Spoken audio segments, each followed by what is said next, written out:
Hello friends, welcome back to our channel. మారుతోన్న పరిస్థితులను బట్టి శత్రువుతో పోరాడే స్టామినా ఉండాలంటే పెట్టుబడి కూడా పెట్టాలి. అందుకే డిఫెన్స్ బడ్జెట్ను పెంచుకుంటూ పోతోంది భారత్. 10 ఏళ్లుగా రక్షణ రంగానికి కేటాయిస్తున్న బడ్జెట్ పెరిగిపోతోంది. ఈ ఏడాది బడ్జెట్లో కూడా డిఫెన్స్ సెక్టార్కు భారీగానే నిధులు అలాట్ చేసింది కేంద్ర ప్రభుత్వం.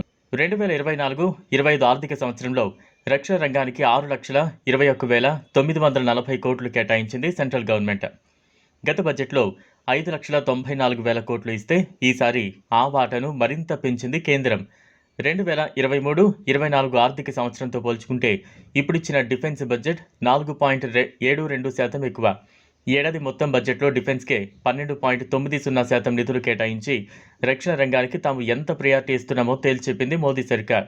ఆత్మనిర్భర్ భారత్లో భాగంగా విదేశాల నుంచి దిగుమతులు తగ్గించుకుని దేశీయంగా ఆయుధాలు, యుద్ధ సామాగ్రిని తయారు చేసుకోవాలని లక్ష్యంగా పెట్టుకుంది. తగ్గట్టుగానే నిధులు ప్రతి ఏడాది పెంచుతూ వస్తోంది. బార్డర్ రోడ్ డెవలప్మెంట్ కోసం కూడా కేంద్రం ప్రత్యేకంగా 6,500 కోట్లు కేటాయించింది. ఇక తీర ప్రాంతాల రక్షణకు 7,600 కోట్లు ఇచ్చింది. డిఆర్డీఓకి ఇచ్చే నిధులను ఈసారి 23,555 కోట్లకు పెంచింది కేంద్రం. 10 ఏళ్లుగా త్రివిధ దళాల పటిష్టం కోసం పెద్ద ఎత్తున చర్యలు తీసుకుంటోంది సెంట్రల్ గవర్నమెంట్. అంతర్జాతీయంగా పరిస్థితులు మారుతున్నాయి. ఓవైపు హమాస్ ఇజ్రాయిల్ వార్, మరోవైపు రష్యా యుక్రెయిన్ యుద్ధం, మిడిల్ ఈస్ట్లో నివురుగప్పిన నిప్పులో ఉన్న ఉద్రిక్త పరిస్థితులతో భారత్ అలర్ట్ అయింది. ఇప్పటి వరకు మనకు చైనా పాక్తోనే గొడవ ఉంది. 2 దేశాలే కాదు, అనుకోకుండా ఇంకేదైనా కంట్రీతో శత్రుత్వం ఏర్పడవచ్చు. గొడవ ఏదైనా, సవాళ్లు ఏ రూపంలో వచ్చినా రేపటి కోసం సర్వం సిద్ధం చేసుకుంటోంది భారత్. ఆయుధ సమీకరణే లక్ష్యంగా మన రక్షణ రంగం బలోపేతం చేస్తూ వస్తోంది. అన్నిటికీ ఇతర దేశాలపై ఆధారపడే స్థాయి నుంచి మనము సహకారం అందించే స్థాయికి మన డిఫెన్స్ సెక్టార్ ఎదుగుతోంది. ఒకప్పుడు భారత రక్షణ రంగం కాస్త వీకే. అప్పట్లో ఇతర దేశాలతో పోల్చుకుంటే మన దగ్గరున్న weapons, missiles, navy defence system తక్కువే. కానీ ఇప్పుడు సీన్ మారిపోయింది. డిఫెన్స్ ఫీల్డ్లో మనమే తక్కువం కాదు. ఒక్కో అడుగు ముందుకేస్తూ రక్షణ రంగాన్ని స్ట్రాంగ్ చేస్తోంది కేంద్ర ప్రభుత్వం. ఒక్కో వెపన్, మిసైల్తో మన అమ్ముల పొదిలోకి తిరుగులేని ఆయుధ సంపత్తి చేరుతోంది.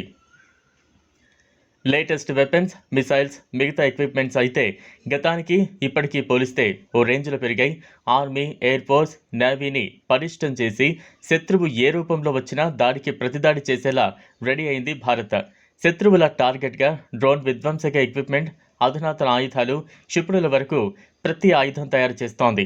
మన సేల్స్ మేడ్ తేజస్ యుద్ధ విమానాలు, ధనుష్ గన్ వ్యవస్థ, షారంగ్ గన్ సిస్టమ్ చాలా ఎఫెక్టివ్గా పనిచేస్తాయి.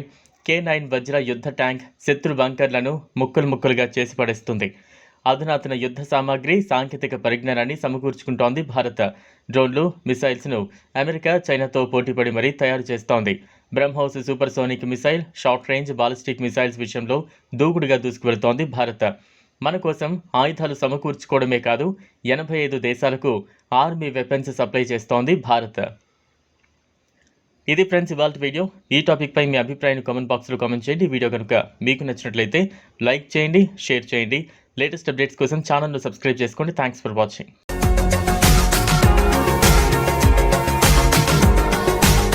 మరిన్ని అప్డేట్స్ కోసం మా ఛానల్ని సబ్స్క్రైబ్ చేయండి.